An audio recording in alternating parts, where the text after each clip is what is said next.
So we're going to go through and spend some time on the vocabulary that has evolved to describe the various components of the profile graph. And it's important to know what these terms are, what they mean, and most importantly, their implication. You know, I want you guys to think, always think, and understand what you're doing. If I say, or Troy says, guys, the euro has a selling tail up here, well, what does that mean to you? I mean, that should, you know, you should be able to write 2 paragraphs about the implications of that, but it has to come to you automatically. It has to be automatic. If this is a selling tail, then, if then, you know, what's the implication? What do I do? Why? Etc. Don't just know a rote definition of a selling tail. It's the, you know, it's a description of an auction process. Okay, each letter is a TPO. We've talked about that. Now, the rotation of price up and down is part of this price discovery process. It's the normal, natural state of the market to be rotational. Most activity in the market, most price movement is random. Most price movement is random. Remember earlier I said most of what you should be doing most of the time is nothing? That's because you want to avoid this randomness.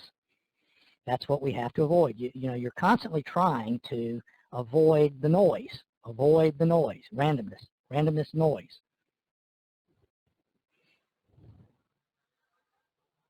So a rotation is just referring to the back and forth typical movement of the market. When we say, you know, when you hear Troy talk about rotation in the room, this rotation or that rotation, we're just talking about price rotating through a range. Now, some of this, these definitions, value area, initial balance period, these are legacy concepts from early market profile, and they were critically important and an integral part of reading the market profile when market profile actually through, you know, the mid-90s. And today, the 99% of the market profile educators and traders out there are still using initial balance period, value area high, value area low, and all this stuff. I don't even have these lines on my chart. I don't have the initial balance period on my chart. Now, there are benefits still in the stock market of being aware of what happens in that first hour of trading. I did a study years ago, and I used to update it. I haven't updated it in a long time. And this applied just to the stock indices in the day session. And it was pretty interesting study, and there was some useful tradable information in there. And I'm sure Troy shares this with you guys in the room. But 65% of the time, the high or the low of the day is made in the first hour of trading. Now, that's not as useful as it may sound at first glance, the first time you hear it, but it can be useful information. You know, there are other things that you just don't do, especially in the stock indices. If the market has not broken out of the first hour of trading, and I don't, you know, 3 or 4 ticks, 4 or 5 ticks, doesn't really matter, okay? I'm outside the range. But if you haven't had range extension outside the first hour, and it's the afternoon, you don't want to be fading the edges of the extremes because of the probability is dramatically increased that that market's going to extend, and you don't want to get run over. So there are little things like that that we still use. But in general, the initial balance period is sort of a moot concept, and it applies only to a small slice of one time frame that is just a piece of the bigger picture. So if I'm interested in trading in this particular day, I'm not so much interested necessarily in this initial balance period as I am what this market does, regardless of when it occurs, when it trades down into this area. You know, this was a buying tail from the previous day. It was very strongly rejected. So I'm interested in this day, if price reaches this end of this level from the previous day, how it's going to react. When it reaches there is not all that important. Now, the other thing that I will say about the stock indices, and this applies to other markets, but in particular the stock indices, because the day session in stocks is still the overwhelming majority of the trading. At that point in time, you know, if you get on a trade early in the day, for some reason, if you're selling against the Globex high, or you're buying against the Globex low very early, hold that trade as long as you can, because what you may have done, what you have a legitimate, shot at having done, is you bought or sold the high or the low of the day. And if that's the case, then you can just sit there, and your expectation is for something, the minimum of whatever, roughly the average 10-day true range is at that point in time. And so that can help you. It's the little subtle things like that that can help you with your trade management. So, but it's part of this auction process. It gives you a reason and a rational, logical reason that has some basis in rigor to manage your trades, and when to trade, and where to trade, and how to manage a trade if you get in a trade. If I get in a trade at around the opening, just before or just after, I'm looking to manage that trade differently than if I get in a trade at 3:30 in the afternoon.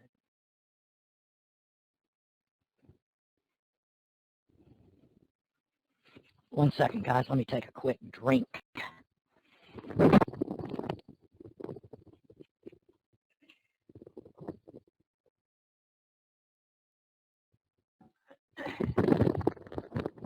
Okay. Any questions? Let me know. Feel free to type them in. I'm trying to keep an eye out for your questions as we go along. Okay, the high volume node. The high volume node is a term that I coined 8 or 9 years ago. It was not used in market profile parlance. Now it has become. Now everybody uses it. Nobody knows where it came from. So I'm telling you, I coined this. I don't use the value area. I have found through experimentation that I'm better served, and it's more defined, and it gives better information to identify the high volume node. And I use a 25% setting. In other words, this is 25%, the smallest area, 25% of the trading in this range.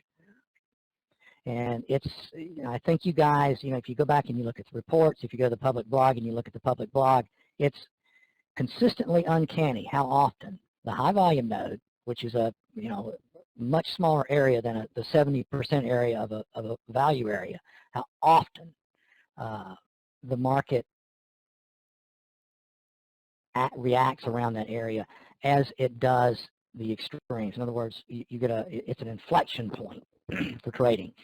It can be, in this particular instance, you can see this, it was rejected, so it was acting as support. You had a buying tail here and a buying tail here right into this high volume node. In this particular, this is crude, actually. So here, here's a high into it.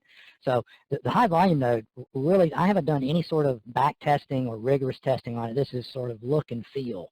But it is more defining, and I have found it to be extremely useful in what we're trying to do.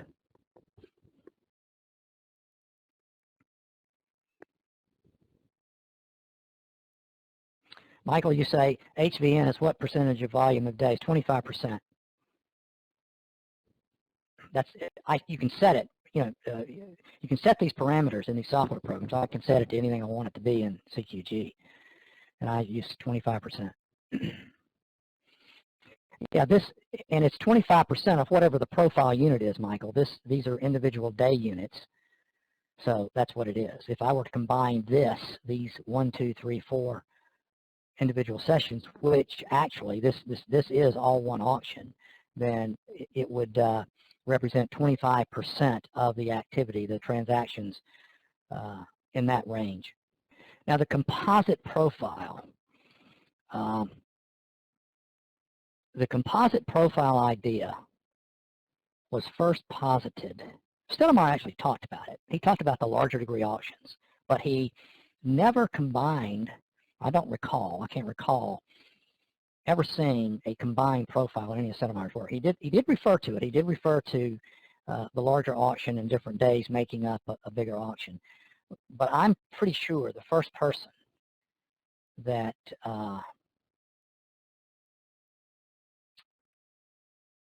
began using on a regular basis the composite profile, he calls it a meta profile, is Don Jones. And Don published his book, I don't know, 1994. Hold on, I've got it here. Let me take a look at it. Let's see when he published it.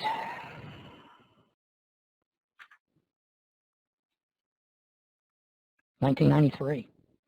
Now, Don's book came out in 1993, and I'm telling you, it's revolutionary for a lot of different perspectives, and that's about the same time. Let's see, when did Mind Over Markets come out? Mind Over Markets came out in 1993 also, and Mind Over Markets is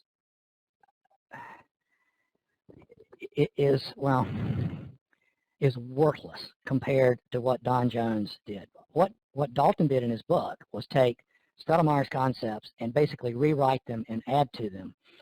And Don Jones basically took the profile concept and proved its validity from a gross perspective. He's a scientist. He tests things, and he was the first person that really realized that the ideas of Stottlemyre, as they were initially posited, did not do what they were purported to do. But he continued to dig in, and he found that by, the bigger auction gave the context, and that was valuable information. So Don Jones is the first person that really proved that you had to have the larger auction context through a composite of market activity to give a consistently valid reading on what the market was doing and to identify the areas from where you wanted to be trading. Are you guys having trouble with my sound? Somebody, Robert says he is. Robert, I don't know if it's you or if it's me. Is it me?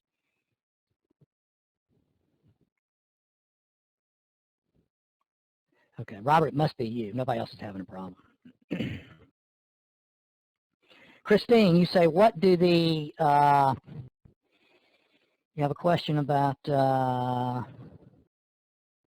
let's see, I lost your question. What do the blue triangles, arrows, and the blue letters mean? Well, the blue letters, Christine,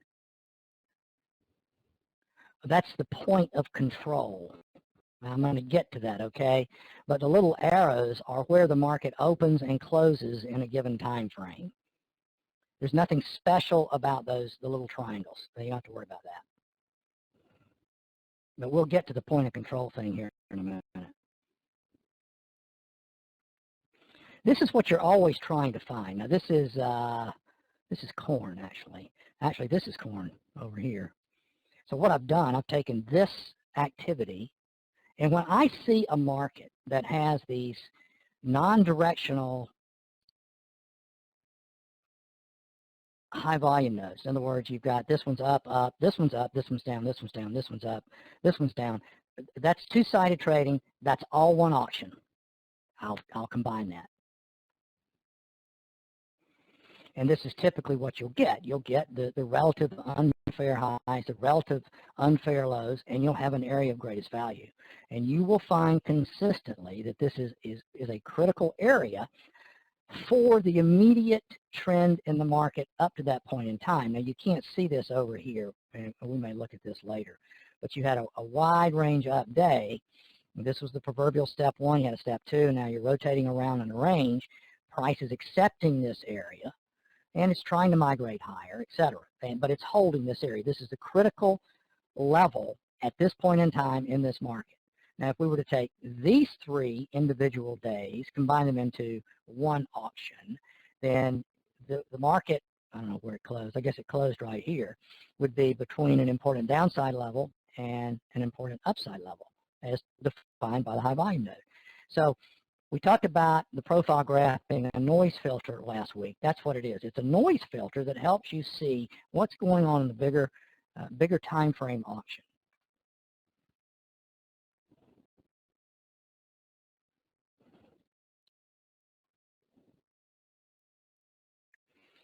Okay, Christine, point of control.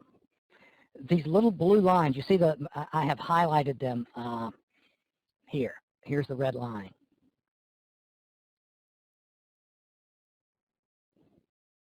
That's your point of control. Now, this is another legacy concept of early market profile. and it was the attempt to determine who was doing what. The buyers were said to be in control if the trading was above the point of control, the sellers if it was below. And there was all sorts of stuff going on about, if you had, if you developed a point of control and there was a higher TPO count above it, it meant the price was likely to migrate lower. None of that proved to have any validity to it. I'm not even going to get into it. Another point about the point of control is the point of control in a developing auction is a moving target. The point of control in the market after 2 hours of trading in a given session is going to be different than the point of, or probably going to be different after, when that particular session is complete. So the point of control is a moving target, and it's not much use, especially early in a session. Actually, I don't find it to be of any use at all. There is no single magic price. That's why I use this high volume node. Now, a high volume node is almost always, I can't think of an instance or a circumstance where you would have a quote-unquote point of control that is outside the high volume node. I guess it could happen, but it would be rare and just a real oddity. Michael, you say, so how do we use HVN for trading? Well, you're going to find out.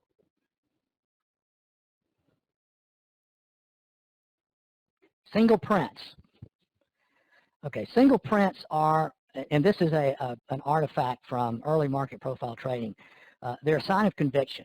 But the problem with single prints on a profile graph is that there's sort of a chronological coincidence that depends entirely upon when that market started to trend. Single prints denote conviction, but you don't see single prints unless it just happens to be set up chronologically so that they occur and then leave single prints. And this is a perfect example of a market condition that is better viewed on a bar chart. And it's an ideal example of why it's critical to understand how to recognize the auction market condition on bar charts, because a lot of times a profile chart will obfuscate or hide the market activity that's really critical information regarding that auction and what you need to be doing.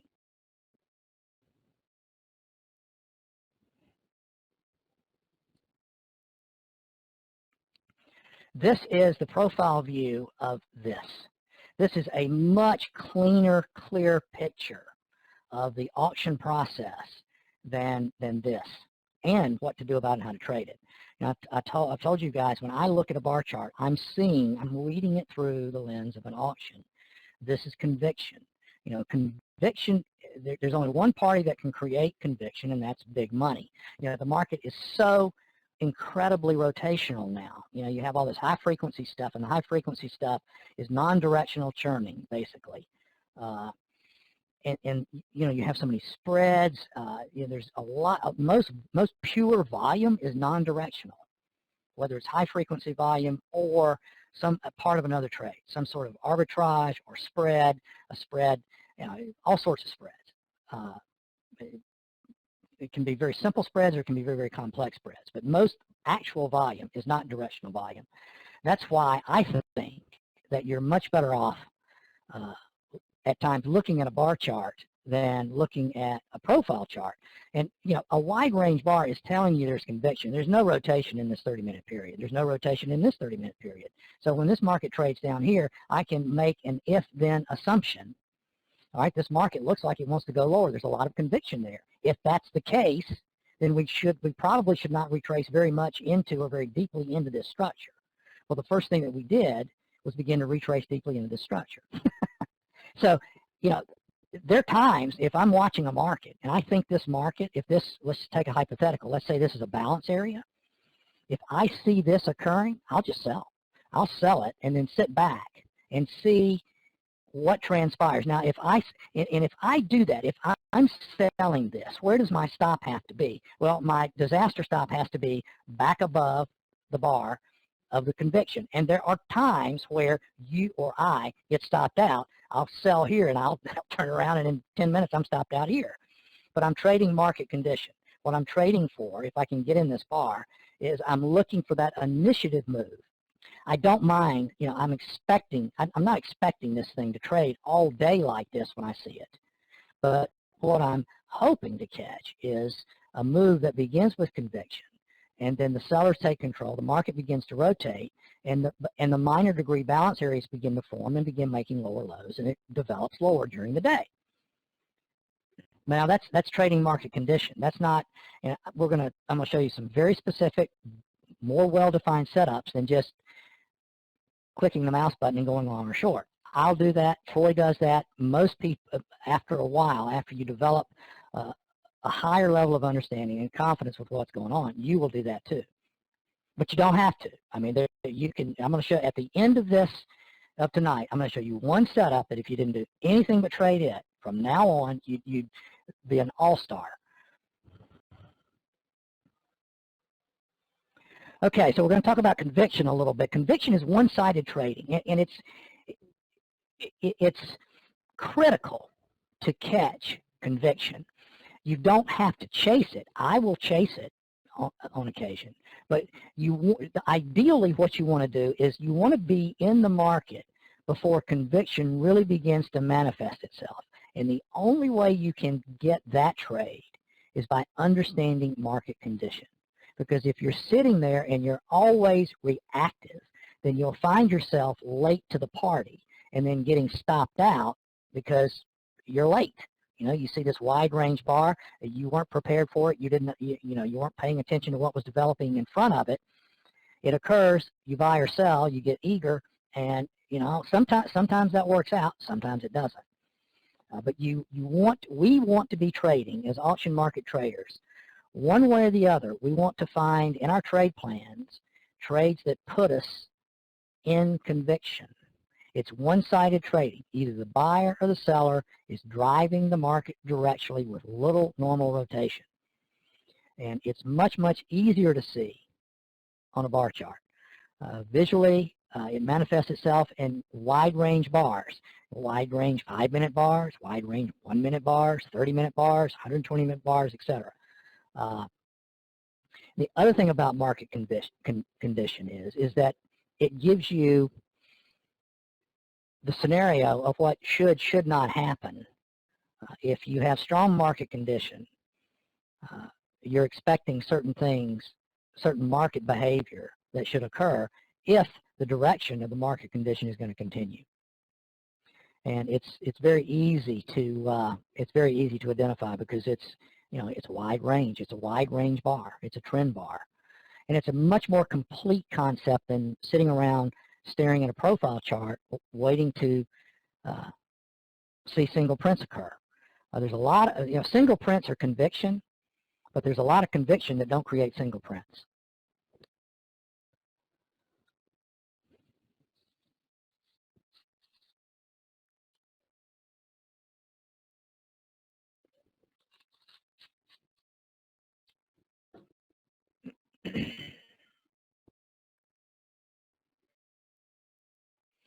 Okay, this is a 30-minute chart of copper, and these are areas of conviction. You have these wide range bars. Now notice in some of these bars, all right, this is 30 minutes, there's overlap.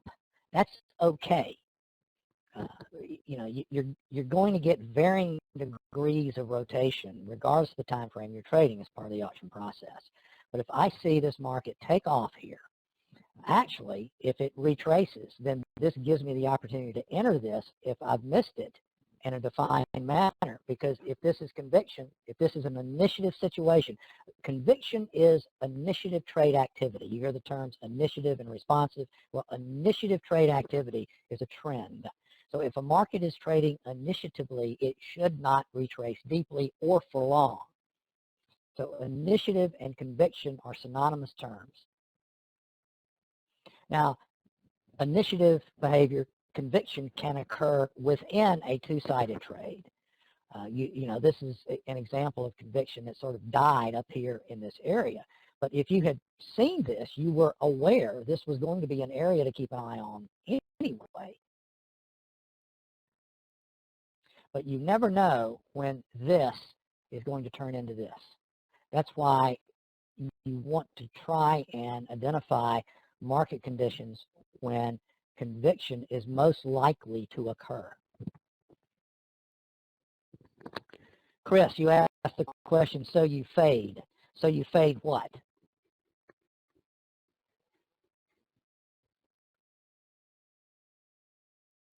So you fade up here. I don't know if I would have faded this or not. If I were long, I would not have dumped my longs and gone short. You know, if I'm long from down in here somewhere, I'm probably tightening my stop, but I'm not just rote going to fade this. What I want is this.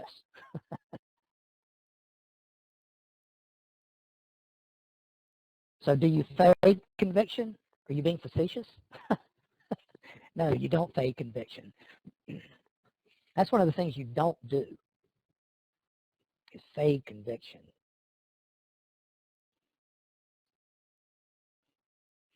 That brings up a good point. Let's do this.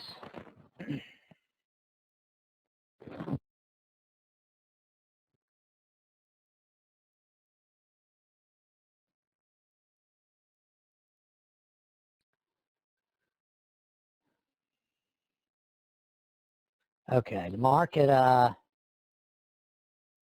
forms some sort of balance down here, okay? You know, this is a balance area. And then it starts to trade high. Whoops, that's not what I wanted. It starts to trade higher. And let's say this is a 30-minute time frame. It starts to trade higher.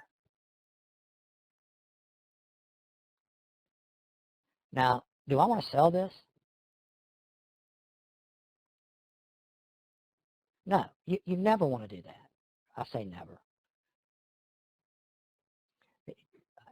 It's never a prudent thing to sell the top tick of a move or conviction. The overwhelming majority of time, you're going to have something like this occur.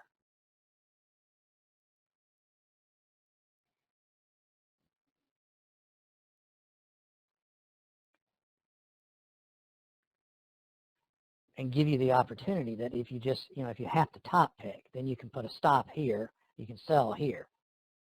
But just to sell this, you will eventually run into one of those days where it just goes like this, and then it comes back just a little bit, and you add to your position, and then it goes like this, and it does this all day long. And all markets will do that on occasion. Most of the time, rotation bails traders out. But those traders have a death wish, and it will ultimately catch up with them. And the idea that the market always comes back because it's regressive, because it's going to retrace. You know, you can fade these spikes and be right, you know, 10 out of 11 days. But day number 11, you lose everything that you made for the quarter trying to fade a move that won't stop, and there's no rotation in it. This is something you really, as an auction market trader, you have no business doing. It is just selling the top tick of a move just because it moved, just because it looks extended relative to what happened for the previous 2 or 3 days.